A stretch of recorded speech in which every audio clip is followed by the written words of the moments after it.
People always ask how I balance my family life with 400 shows a year. I'm just doing what I love with the people I love. It's my magic life.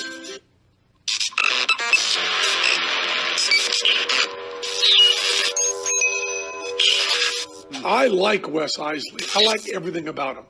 All right, we are back, and this week we have a geologist. That doesn't give him enough credit. No. Let's do this. We're talking to an author, a fossil researcher, a lifelong rock collector, Yinan Wang, also known through his published work online, and fossil collector. Yinan has written books about fossils, gems, minerals, meteorites found across America. He has helped discover new species preserved in amber, used lasers to reveal details hidden in fossils, and built a successful Mineral of the Month Club community on Patreon.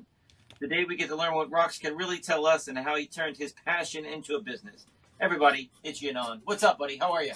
Hey, good. Happy to be here. All right, so for the listeners that listen every single week, this is Heather Spence's better half. And she is the marine biologist. And I told Yinan before we started, I said, hey, she always talks about herself. She didn't tell me how awesome you were. So I'm doing research on you today, and I'm like, wow, this is really fascinating.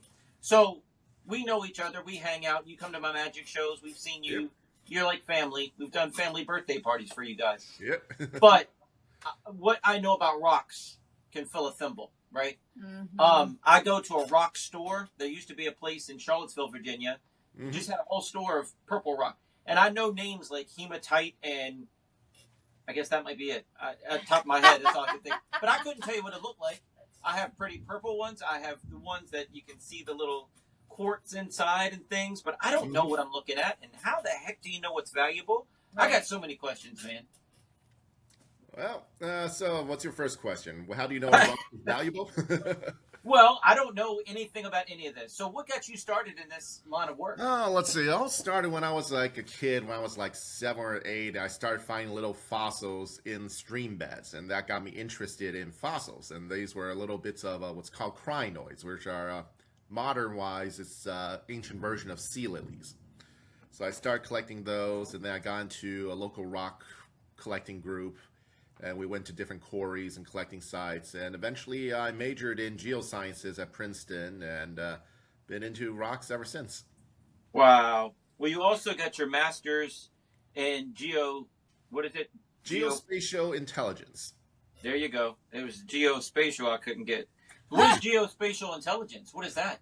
Geospatial intelligence is using satellite imagery to analyze and figure things out. So one of the things I used to do before I got my master's is we would bring up my collecting buddy and I would find old papers on sites, and I would read through those papers and look them up on maps, and then use imagery to use Google Earth to basically figure out, okay, is this site potentially still productive? Can we get access to this site? Stuff like that. And then we would do a summer road trip to go fossil hunting or mineral hunting across the U.S. at some of the places we found.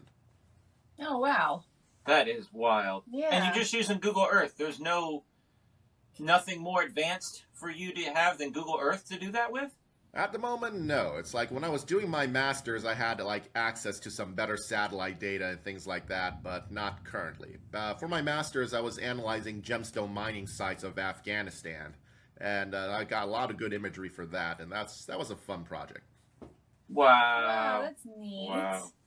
All right, so let's dive in here. So, what was fossils, minerals, or rocks? It was the fossils that got you originally hooked, though. Yep. The fossils.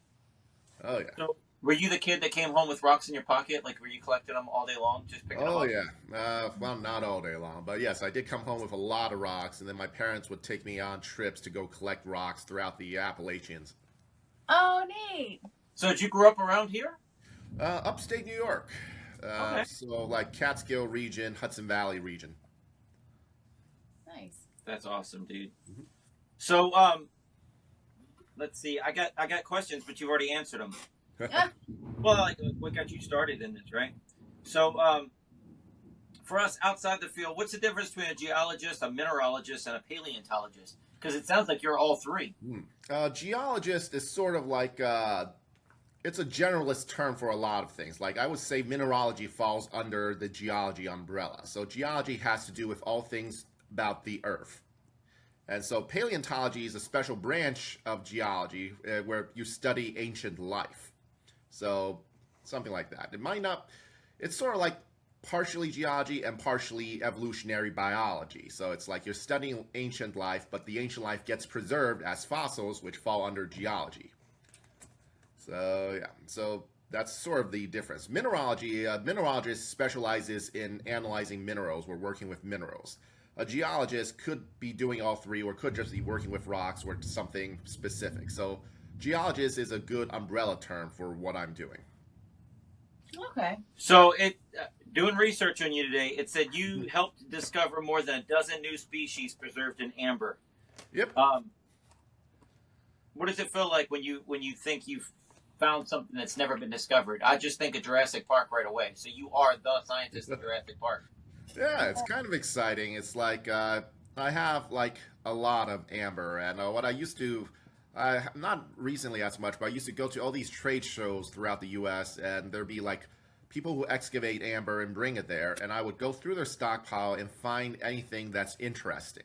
And the interesting stuff I would send to pictures of to researchers I know, and be like, hey, is this potentially something new? And then if it is, I send it to them, and then we collaborate on a paper. So this has been working out for quite a while. And so we've published on a dozen different species that way.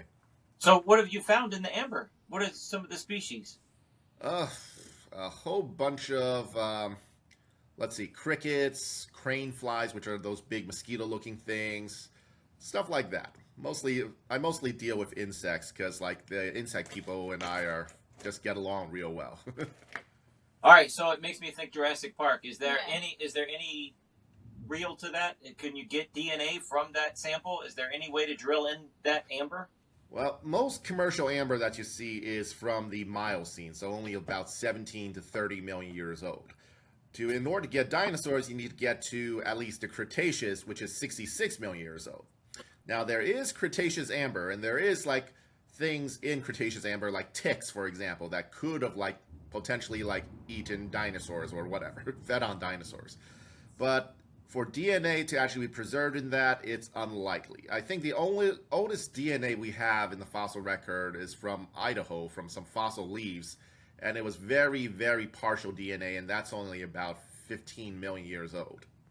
So to get complete DNA from back then, you can't really find it in rock. I mean, there's some researchers who believe they found like soft tissue or like muscular tissue and proteins and things like that, but not DNA. So DNA is going to be very difficult. It's like a lot of people are working on projects to reverse engineer dinosaurs, and that's probably an easier pathway to create dinosaurs. Wow. All right, so let's see. How can you determine something that amber represents a new species? I'm just trying to go Jurassic Park, just to wrap, Jurassic Park is not true at all. You can't do that. The way it is using amber, no, it's not. No. Man, it changes everything. So when it says that you're using lasers, it's the people that you're sending it to that are using the lasers, correct? Yep. Yeah, one of my buddies, Tom K., he used lasers to get things to fluoresce. But the word fluoresce is, have you ever been to like a UV party or a black light party where you go under a black light and everything's shiny and stuff like that? So the way that works is UV gets particles excited, and then when they drop energy, it glows a different color. So he used a laser to do that and to bring out more details in fossils. And so I was involved in part of that project. And so, yeah, using lasers for that. We just went to a museum with the kids. And where was that at? Down South Virginia. Moorfield, Virginia. No. That's West Virginia. That's West Virginia. Shoot. Martinsville, Virginia. They have a dinosaur museum. My little boys are in love with dinosaurs. And they had a whole fluorescent area of rocks that different color, like green fluorescent made these rocks pop and blue fluorescent made these rocks pop. Yep. Was that correct? Yeah, something. Yeah. That was neat. Could artificial intelligence, satellite imagery, or other new technology fundamentally change paleontology? Is that something that could happen? I mean, so far, for example, like all the rock rock identification apps I've seen out there kind of suck.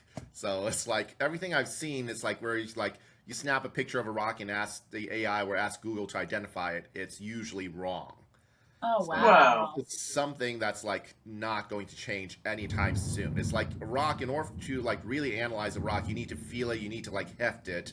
You need to see it from different angles. You can't tell exactly what something is from a picture. You can guess at what something might be, but usually no. It's like I recently joined some rock identification groups on Facebook, and about 80% of the time they think they found something interesting, but what it is slag. It's just industrial glass, and they think they found a mineral, but it's just old glass.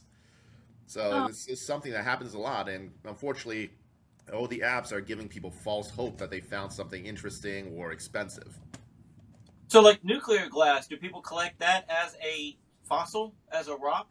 No, that's artifact. Artifacts are an entirely different category. It's like I used to have like a Venn diagram. It's like here's everything that's under paleontology and geology. Here's archaeology. They cross at a very narrow angle, but anything that's man-made counts as an artifact. So slag glass, uranium glass, those are all artifacts that comes into like antique collecting and stuff like that. So artifacts under archaeologists. Fossils under paleontologists. Got it. So Two should not meet. with the geospatial intelligence to examine gemstones in Afghanistan, how can a geologist learn how to mine without physically visiting it? What are you learning from it without being there? Oh, there's a lot of interesting things. Like for example, looking at Afghanistan, I could see how fast they're mining. You could see the progress of change year after year. Whereas like 1 year, here's a hillside. The next year, there's 15 different mine holes in that hillside. So it's like you could tell what's productive based on how other people are handling it. As for older stuff, like or new, like if you want to explore something yourself, it's like you need to know the local geology, what's present there. It's like, is it a sedimentary rock? Is it an igneous rock? Is it a metamorphic rock? Different rocks have different things. Sedimentary rocks are where you're going to find your fossils. Igneous and metamorphic are where you're probably going to find more crystals and minerals and gold and things like that. So if you study I'm having high school flashbacks here. Sedimentary, metamorphic. I remember taking tests on that, and I'm like, I don't know. Check, see. I can't get it in my head. Keep it there. I can't keep it. Yeah. Yeah. I'm having flashbacks though. I remember taking tests on that. That's wild. Dude, I don't even know. I had something before that. You made yourself forget. So with your books, the 50 States series, what inspired that? A while ago, it's like I was thinking about I should write a kid's book. And I was like trying to come up with concepts, and then realized that like there wasn't a book about the 50 state fossils yet. So I started with that. And so I looked at the official state fossils of every state, and also picked out some potential ones for states that don't have official state fossils yet. So what's Virginia's? Oh, cool. Do you know off the top of your head? Virginia's is the Chesapeake. It's a basically it's a scallop that's about like 10 to 14 million years. 15 million years old, and they find them along the Chesapeake Bay. Okay, Oh, wow. that sounds about right. I didn't know states had official fossils. Like, you hear of the state bird and the state tree, Yep. state flower. I didn't know they had a state fossil. That's kind of neat. Yep. So about with 46 states do. Oh, wow. That is neat. So with our old house, we lived right behind a rock quarry. When my family moved in, they built a rock quarry behind it. We went to the local town meetings and everything, and they're like, yeah, they already bought the property. It's not going to affect your house at all. You're not going to know it's there.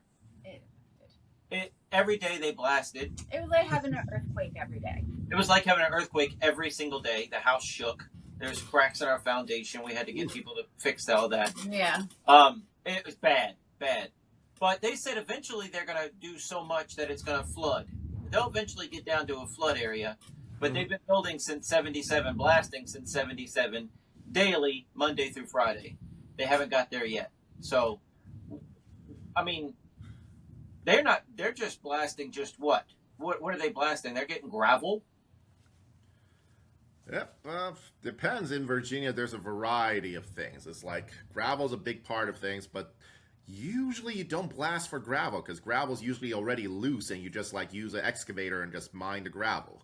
Usually for rocks, for blasting, you're looking at hard rock materials. So like, not, well, what's the word I'm looking for? Like, you know, like the rounder, bigger stones you put into like a driveway or stuff like that, bigger than gravel. Okay. And then you could also have lots of like limestone mining for concrete. And then there's a few other places where you mine random things. And I think in Amelia, Virginia, they were actually mining for like industrial minerals and Amazonite, which is very pretty blue stone. Then that was in central Virginia.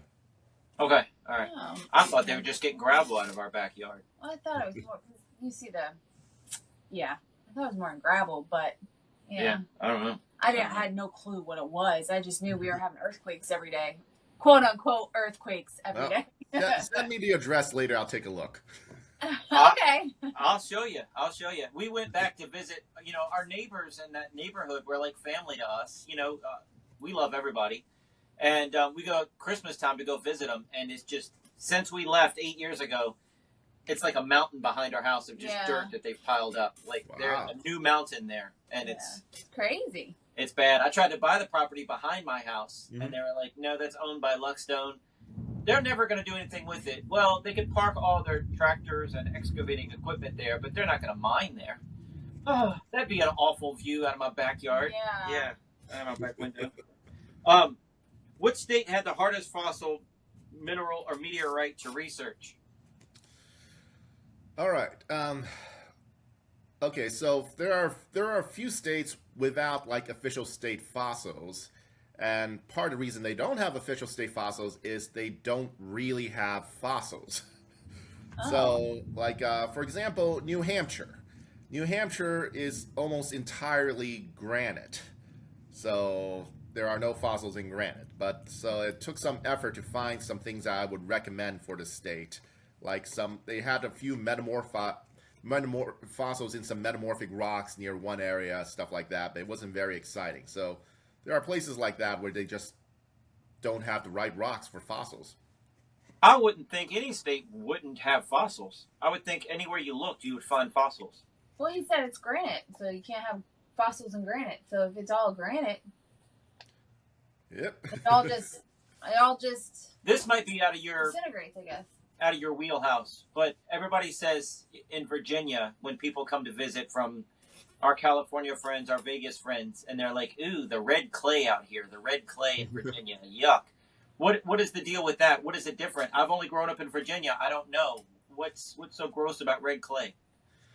I don't, other than it's like not great for gardening. It's like there's a lot of the red clay on like the east side of Virginia, and like it's, to me, it feels different from the red clay of, say, for example, Texas or Oklahoma. It's like there, the red clay, when it gets wet, it gets slick, and it's like, I was once driving out there with a friend, and we pulled onto a red clay road, and like, I hit the brakes, and then suddenly realized the car wasn't stopping. The car didn't stop for about 100 feet. Oh my! So, yeah, that was exciting. Anyway, but Virginia is just kind of boring. Okay, all right, yeah. I know it gets everywhere. Harder to dig in is what I always heard. Like it's harder to dig holes in. Well, and we're not gardeners, and that might be part of the reason why. That's very. Ooh, maybe I don't have a black. Maybe it's not my fault. I've always said I have a black thumb. I can't keep anything alive. Maybe it's not my fault. It's just Virginia. Although I don't know why everybody else around me can have gardens, but I'm gonna use that as my new excuse. We have Virginia red clay. That's why I can't keep gardening. So which state has the strangest geological claim to fame? All right. In Washington, D.C., not a state, it's a district, yep. So they have an official dinosaur they call the Capitosaurus. So back in the early 1900s or late 1800s, they were digging a sewer in Southeast DC, and they came upon some dinosaur bone. And so this one vertebrae and some other bones, they determined it was from some sort of meat-eating dinosaur, so they called it the Captosaurus. And it's not an official dinosaur species. It's probably a different species we call Dryptosaurus. But they decided to call it Captosaurus, and it became like sort of the official district fossil or district dinosaur. So that's a weird one. Oh, wow. Never heard of that. Capital Source. No.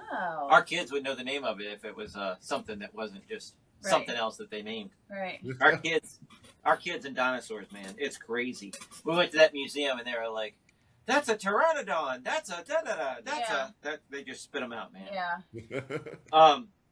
So how do you explain? This question is for Wes Iseli. How do you explain complicated science to children without making it inaccurate? To me, you break it down. Wes Iseli. Yeah. It's like, for example, in all of my books, the first third of the books is explaining all the science and breaking it down to simple to digest terms and concepts. For example, what is a rock? A rock is basically a whole bunch of minerals put together, or one single mineral. What is a mineral? A mineral is a bunch of atoms organized in the same way to form a crystal. And then you get into what is an atom and all that. So each book takes a while to break things down, but you get things down to a basic level and then build them back up, and it makes sense to kids. Yeah. So, yeah, that's my way. Yeah. No, that's good. Do children ask better questions than adults sometimes? I bet. Sometimes.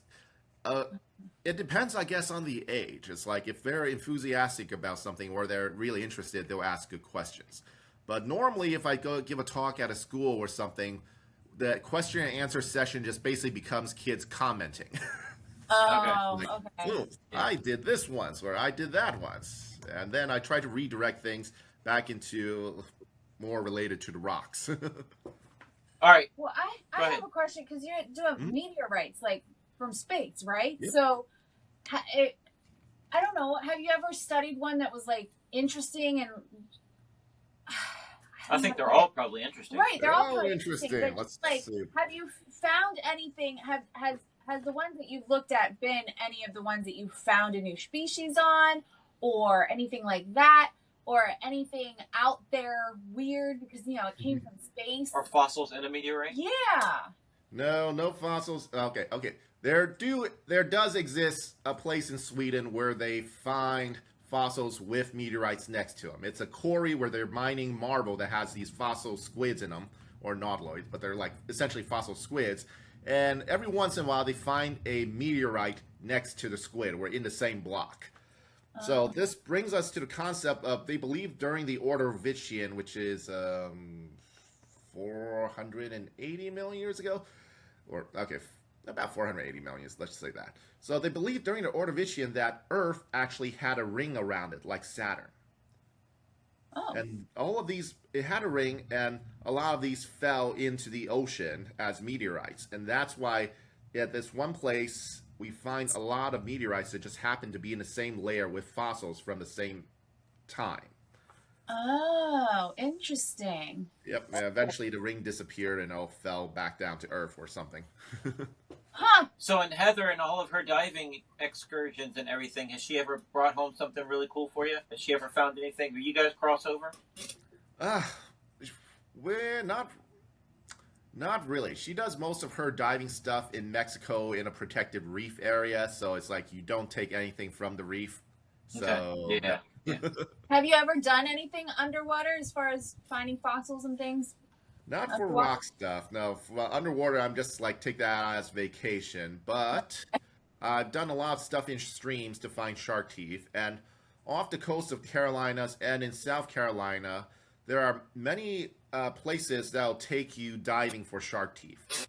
There's a place off the coast of North Carolina called, Shark Tooth Ridge or something. It's about under 120 feet of water. And so once you're down there, you only have 20 minutes. But it's if you're good, you'll find 10 big shark teeth from down there. Wow. That's cool. Where's my shark teeth? Yeah. How deep So is the these things are called megalodons. These Whoa. are like, yeah. Oops. Anyway, yeah, these are megalodon teeth. These are giant shark teeth from a big shark that existed like 15 million years ago. And you find Oh, these around the world in a lot of ocean deposits or marine deposits. And you find these in Maryland, Virginia, the Carolinas, Florida. Yeah. Wow. besides shark teeth, is there any like, is there anybody doing anything to? Because you always read about how the Earth has shifted and where land is different now than it was before. So, is there a sect of geologists that do go underwater to just look for fossils and I don't know meteors that have gone down in the sea? There are people That's the attempting dumbest to. question you've ever heard. No. There are people attempting to find meteorites in the ocean that are like recently or freshly fallen, but it's like it's a really a futile effort because like meteorites do not last well in the water because Oh, meteorites are mostly iron and okay. they get rusty real quick.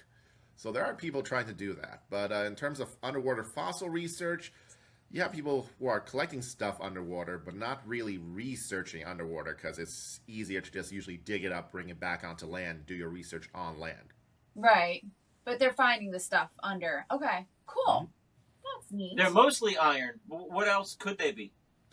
Okay, let's see. So you got your three different types of meteorites. You got your iron meteorite, which like everyone like iconically thinks of as meteorites, big iron chunks or big chunks with lots of craters on them. But that's like only about 10% of all meteorites. 80% of meteorites are what's called stony meteorites, and they're just basically made out of rock with little bits of iron and nickel in it. So it's like mostly rock. So yeah, Huh. that's what most meteorites are. So, hold on. So, I have little goodies. Like, we had my friend Steve Valentine on. I have a DVD of his. We had Joe Gacy on here from NASCAR. If I had a tribute to you up here, what rock, mineral, or fossil should I have on my shelf? What should Wes Iseli own? Ugh, probably a piece of amber, since that's what I work with the most. Okay. Yeah. There you go. Yeah, that's Yep. awesome. That's awesome. So where did the deal for your Trick of the Month, not Trick of the Month Club, your Mineral of the Month Club come from? So it's like I have it on Patreon, and it's like I need to raise prices because shipping's gone through the roof on everything. But basically, it's like I have like 3 tiers. Basic tier for about like $12.50. You get a mineral every month, a little mineral specimen, and a label card with information about it. And then the higher tiers, the middle tier, for about $20, you get a mineral and a cut gemstone, or a cabochon, or some sort of interesting gemstone with the mineral. And then the highest tier, which is like $60, you get those two, and you get like a nice looking specimen that's like collection like worthy, like bigger specimen of something. Oh, okay. Wow. So where did that idea come from? I started that at the beginning of like COVID back in like 2020 because like I was bored and I had a lot of extra rock, and I was like, what do I do with this extra rock? Okay, I'll deal with it. I'll create this club. That's awesome. Yeah. Well, according to my research, it's doing really well. It was better a few years ago, but like post that time period, it's like now it's like not as many subscribers. It's like at the height of it, I had like 150 subscribers, but now we're Wow. down to like about 40. So Okay. it's still all right. It's like I enjoy it because it like helps educate people who like enjoy getting something in the mail every month. Yeah. So you had all this stuff on hand, or you have to supply and go get this stuff? Most of it I had on hand. It's like I restock things every once in a while to get some new, fresher material, but most of that I already had. Wow. Do you think the stories behind the specimens are as important as the rocks themselves? Depends on who you are. I believe everyone should like learn about the rock, where they came from, why, what's in it, and stuff like that. But some people are just into it for the aesthetics, and other people are into it for metaphysical purposes, and I just let people enjoy the rock for whatever reason they want to enjoy the rock. Okay, now I do have a question for you. You know, all those people that say, "Ooh, the crystals have powers, and That's you need my this next crystal question. and everything." Mhm. what I've always thought that was just a bunch of hoo-ha, but I want to ask you, geologist, specialist, what you think. All the people Well, that are into healing crystals and things. Right. I used to like I personally I don't sell healing crystals. I just sell the crystals. If someone believes it's healing, that's their personal belief. And it's like I used to like scoffy and like challenge them on that, but eventually I'm like, you know what? If this is what you believe and this is what makes you happy, go ahead. But if someone thinks it's going to like cure their cancer or something like that, I'm gonna be like, no, it doesn't do that. But Okay. if you want to believe this like Labradorite crystal will reduce your pain, if hey, maybe it's a mental thing. Maybe it helps your mind connect to Well, something and makes you feel better. So, sure, why not? okay. And you can't So- doubt a placebo. You Yeah, can't. You yeah. can't poo-poo it. Yeah. Definitely have a placebo effect. So Wow. yeah. Okay. Cool. So how do you determine whether a specimen is authentic or ethically sourced or even legally collected when you get it? Well, let's see. Those are three different questions. Authentic is experience. It's like it takes a lot of experience. I've been scammed like a few times before on like things where someone sold me something as product A, and then I did my research afterwards. It turned out to be product B.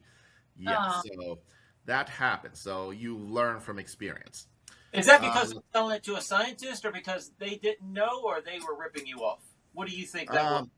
Most of these cases are them ripping me off. Okay, okay, Mm. okay. Yep, like Because someone if I selling got me. Mhm. if I got a collection of rock and I would say, hey, this purple rock amethyst, I don't even know if Yeah, amethyst he'd is be purple. one taking a picture of it and trusting that Google is telling him the Right, correct and I would thing. set it on Right. eBay because Yeah. it's pretty and it's big and that's Yeah. what it told me. Yeah. I mean, it's one of those things where, like, an honest person, if they got it wrong, they sold it to you wrong, they'll take it back and give you your money back. Oh, okay. Okay. Yeah. The dishonest people will not give you your money back. No. So that's the first question. Second question, what was the second one? The third one was if something's legal or not. What was the second one? Ethically sourced. Ethically sourced. Okay, this is a huge gray area, which like I delve into every now and then, talking to because I interview with people about this.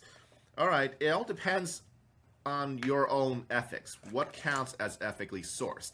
Because everything we use, like our laptops, our cell phones, everything is made from minerals, and probably some of those minerals are not ethically sourced. A lot of them come from places like the Congo or stuff like that, where they're mining cobalt in harsh conditions. So, yeah, ethics is all depends on your own level of what you're willing to put up with. So, if something, for example, opal from Ethiopia, okay, this is sourced from farmers who turn their farm crop land into opal mining land because they make more money, even though they're now working in harsher conditions. So, how does it feel to you that someone's working in a harsher condition, but they choose to do that because it brings them more money? And who are we, say, living in the Western world, telling someone over there that, hey, you shouldn't be making more money. You should be doing ecotourism and working in hotels and whatever. So it's like, it's all a massive gray area, and you just decide what feels okay to you ethically. Gotcha. As for if something's legal or not, that's also a complicated question. It all depends on what it is and where it's supposed to be from. There are lots of, for example, in the U.S., you have a lot of federal land. Now, you're allowed to like collect minerals on some federal land, depending on the local jurisdiction, but you're not allowed to sell those minerals unless you have a permit that allows you to collect and sell those minerals. Or fossils. You're allowed to go collect on, for example, BLM land, Bureau of Land Management land. You're allowed to collect, on most of it, you're allowed to collect common fossils, but you're not allowed to sell them. You're only allowed to collect a limited amount for personal use. And you're not allowed to collect any vertebrate fossils, say dinosaur bones or anything like that, because that's completely illegal.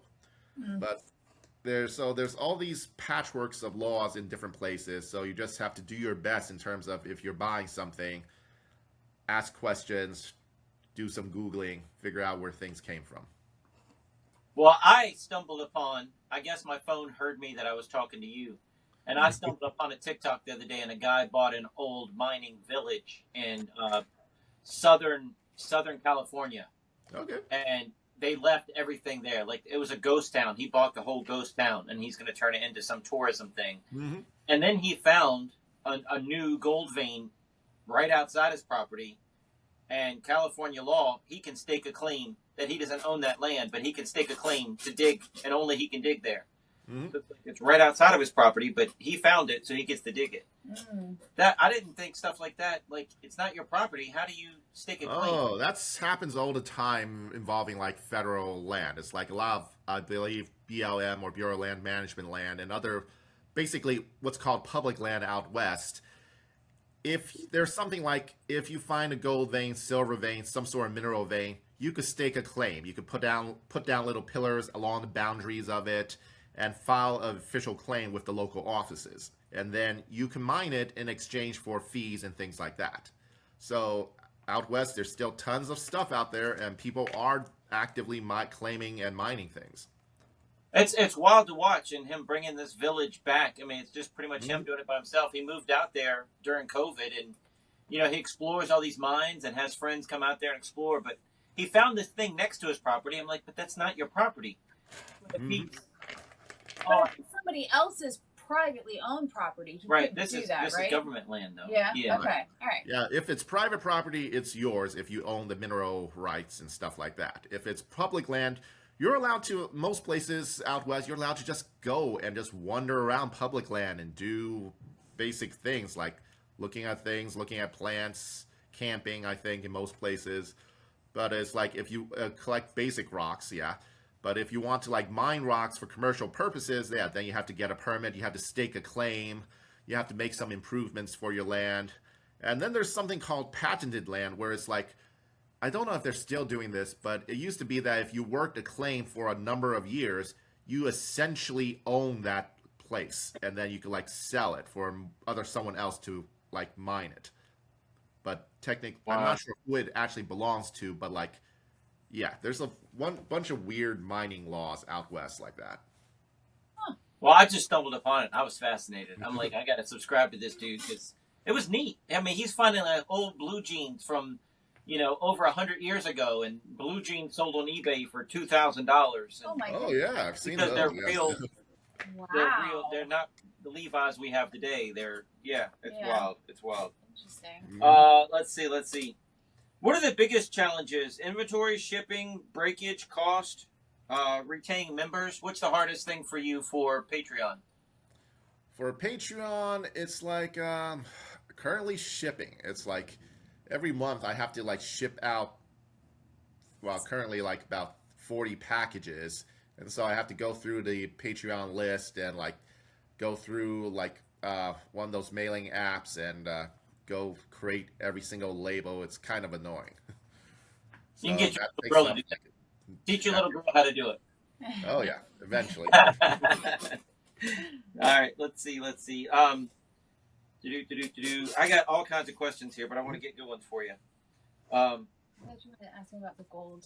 I do want to ask about the gold here. Why don't we do that while we're talking about it? Okay. So the property we have here, Mhm. we just stumbled upon it. We like it. It's out in the country. We love it. And then they said our neighborhood is called 4C Farms, which is where we live. So I guess the 4C or something, I don't know, farms. And it was one family owned this whole neighborhood. Next door neighbor has 30 acres. All of us have approximately 5. And at the back of mine, there's a shaft, and they were digging down into the hill. This was the ventilation shaft down in the hill. And my house and the next door neighbor's house, they had 30 acres. We're going to turn this into an amusement park out here, and they were going to have a golf course. Yeah. So above the shaft, they built a deck, and that was going to be where the driving range for hole 1 was on my property, and then the rest of it was on the next door neighbor's property. Mhm. The deck collapsed, fell into the shaft because it's old, and I mean this shaft just eats everything. I don't know how deep this thing goes. Yeah. We take our Christmas tree back there, dump it, it's gone. Yeah. I mean this hole just eats everything. But down at the bottom of the hill is where my neighbor pans for gold. He'll get his buddies out there. They'll pan all day long, and they'll get like this much gold, a little vial of little flakes. Yeah, no, not per day. Right. Well, You every get time like they go out there. a little fleck per day. And then they said that pays for their beer. Yeah. So how does that even work?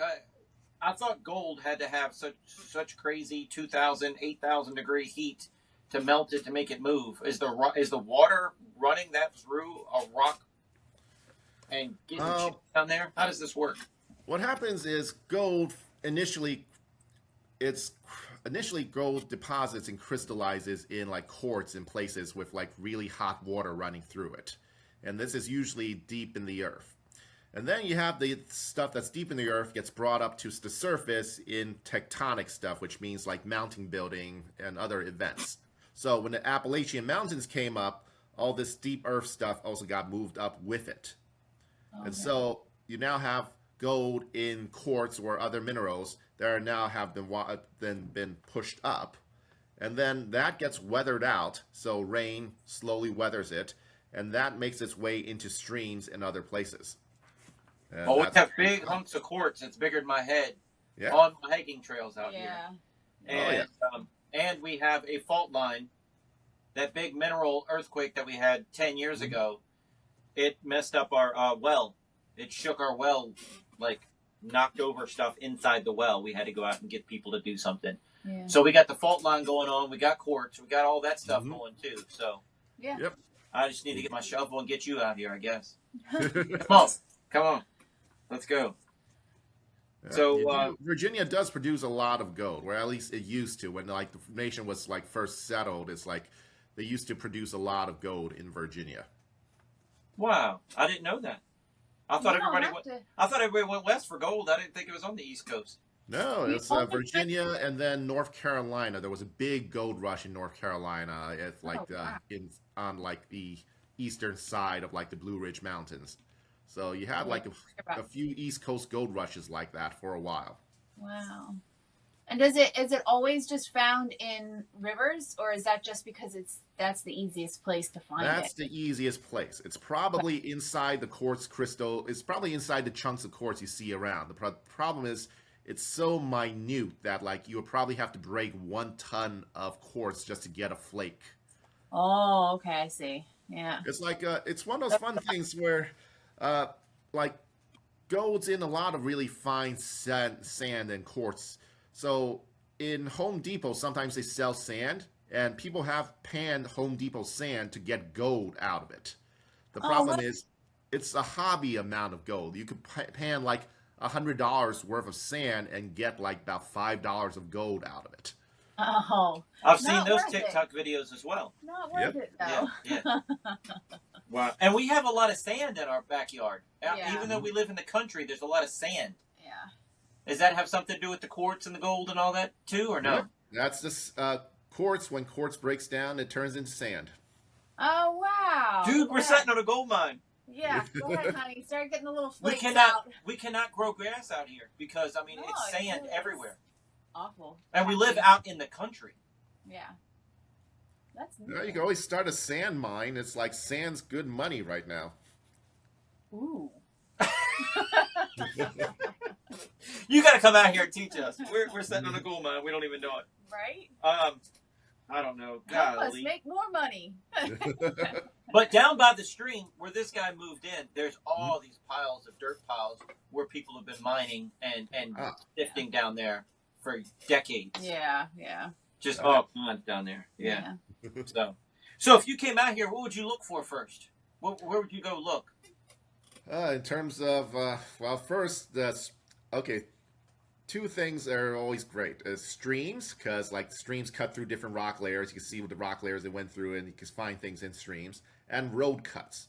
When they build a new road and they, like, cut through a hillside to get to places, that's freshly exposed rock, and it's fun to check out. Oh.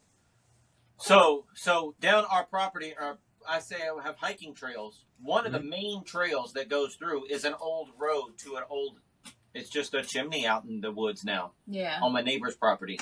So that whole road out there, but that's been cut out decades ago. Yeah, that's not fresh. No. Yeah. Yeah. So probably not interesting anymore. So. But it might still be, you take a hammer to it, you can make fresh rock. Okay. So I don't know. So what are you working on now with all the other stuff that you've been doing? What are you working on now? Just trying to get more stuff onto eBay and Etsy these days, and eventually I want to like write another book. Not sure on what yet. I might partner with my wife Heather on a book about like some other sort of creature type thingy. But no, we're still plodding around trying to come up with other projects. But with your other book, you won. I got notes right here. The 50 state fossils received a 2019 Independent Publisher awarded the silver medal for that. I mean, come on. Nice. Yeah, that was actually kind of fun. Yeah. Yeah, no kidding. That's Wow. great. So, do Heather and you collaborate on fossils at all? Because I mean, she's getting them out of seashells, and you're getting them out of rocks. But you can get rocks too. We tried collaborating on a project a while back about turning like fossil marine life into art. So I gave her some fossil whale ear bones, and she made music out of them using a device that conducted electricity through them in water or something like that. So Oh, wow. it's kind of fun. So occasionally we collaborate on things like that. Yeah. That's wild. So where can everybody get your books at?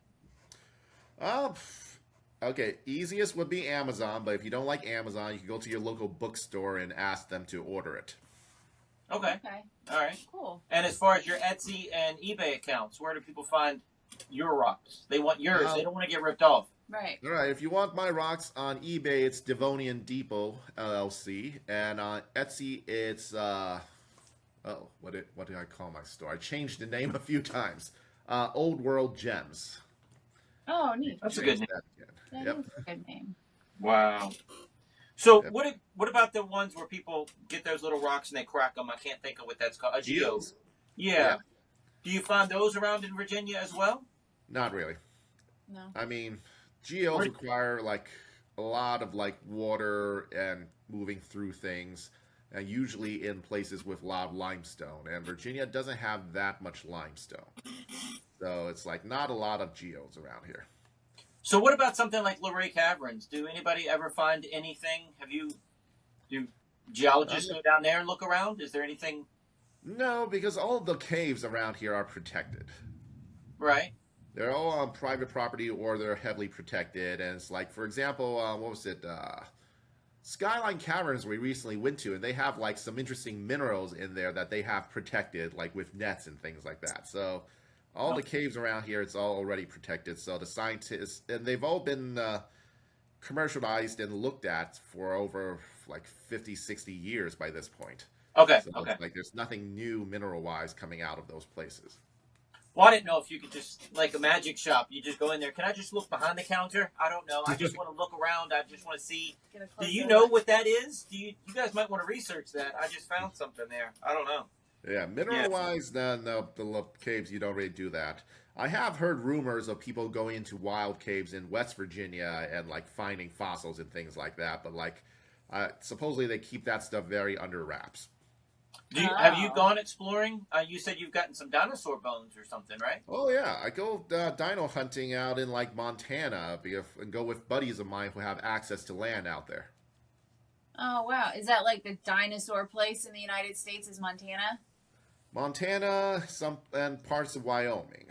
So Oh. it's like a lot of good rock of the right time, which is like the Cretaceous, and a lot of good exposure in terms of like badlands where there's like lots of gullies and things where you can walk around and find things that washed into the gullies from the sides. So how does that work? Do you report it or do you get to keep it? How does that work? If it's private land, it belongs to whoever. If it's private land, it belongs to the property owner. And so if you have permission from the property owner to find and keep or sell what you find, then it belongs to you. Okay. Oh, okay, cool. So what do you do? What happens when you go? Are you just going for them, collecting for them? Nope, I go and collect. We haven't found, on my trips, we've never found anything big. It's like just the small things, a few dinosaur teeth, things like that. Nothing like worth really splitting the profits of. Yeah. What they're after is like the bigger dinosaurs that are worth like 6 figures or more. Wow. But is that like a T-Rex tooth, like a couple 100,000 or something?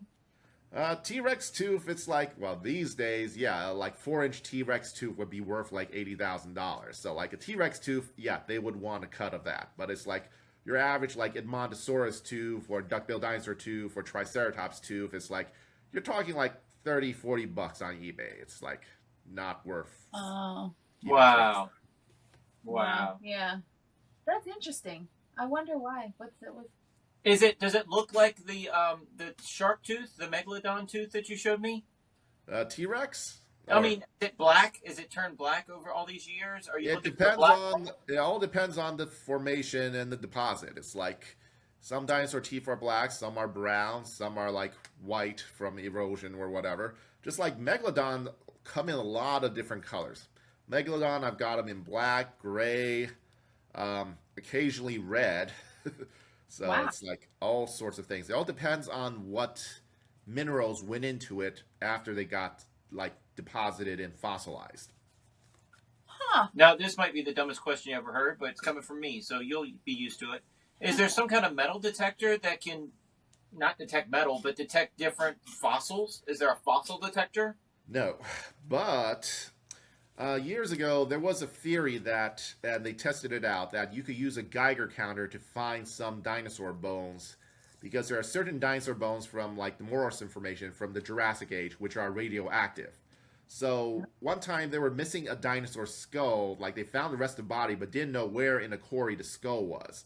So they brought in a guy who with a really good Geiger counter, and he mapped out the quarry. He's like, okay, it's probably here, and he was right. So they're able to do that using Geiger counters.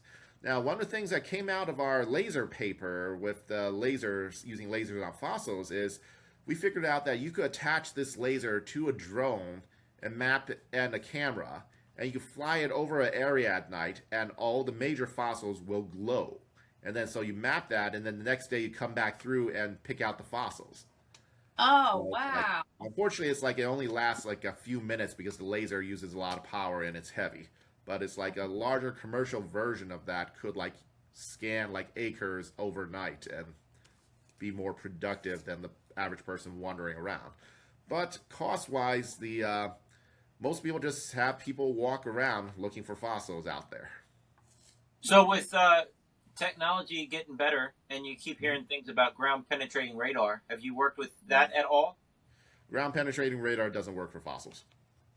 Oh. I thought it would tell you that's not dirt. I thought it would tell you. The problem is like ground penetrating radar works great in like soil and like loose rock and stuff, but fresh fossils are in like solid rock, so it's not going to work. Oh, okay. But it wouldn't show you a dinosaur lying there Nope. 3 feet down? Because the dinosaur is going to look like the rock. It's the dinosaur bone and rock are basically the same material, just different densities, and it's not sensitive enough to do that. Oh. So I'm imagining the shape of a dinosaur curled up. Well, that's a dinosaur. That's not a rock. Yeah, but it's not seeing that because it's all the same thing. Yeah. Yeah. Yep. Interesting. I don't know. That's neat. All right, we're about out of time. Do you have anything you want to add? Is there anything we missed? Well, no, just rock collecting is a great hobby. I highly encourage people to do it. The easiest way to do it is to join a local rock club, and there's rock clubs all over the country. Join a local rock club. They'll help educate you on things, and they'll get you access to places like quarries that normally you can't get into.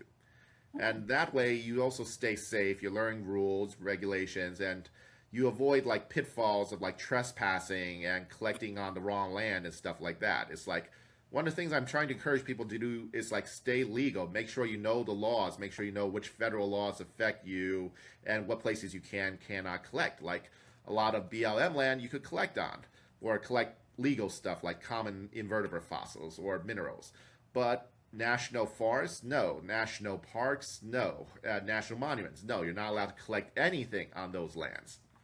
Well, except for I think national forests might have some special things for gold hunting or whatever, but every place has its own laws, and it's out west. It's also a patchwork of different lands between private land and public land. So just got to stay appraised of all this stuff if you want to get into this hobby. But join a local rock club and start learning.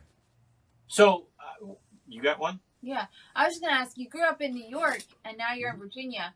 Of the two, which is like better for looking for fossils? New And York. on top of that, do you have a favorite place anywhere that you like going? Oh, that's a tough one. It's like I love going out west just because, like, of all the dinosaurs and more rocks are exposed. Any specific location I like going?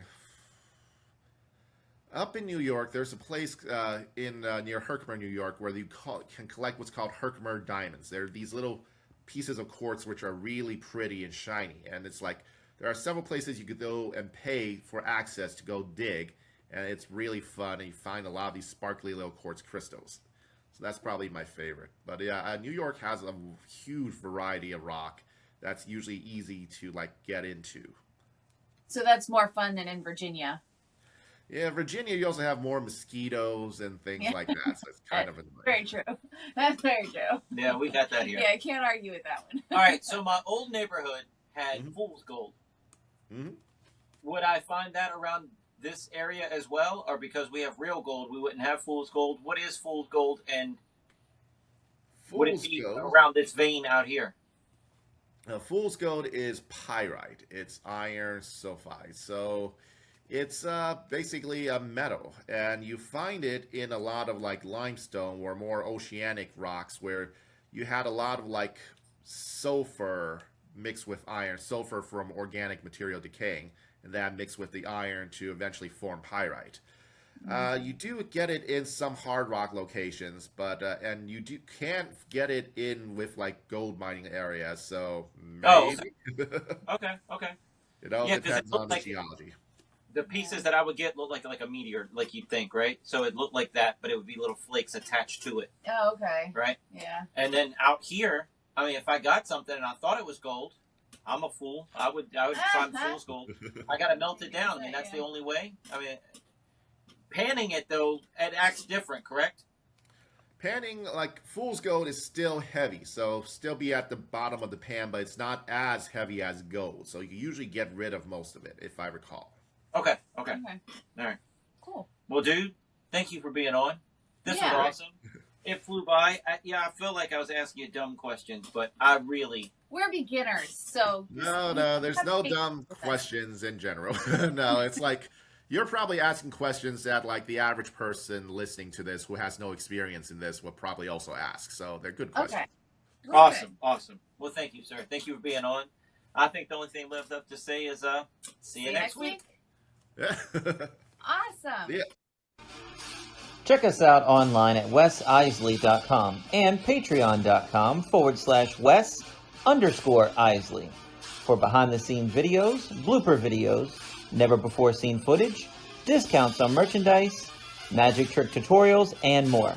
That's Wes Iseli, spelled Wesiseli.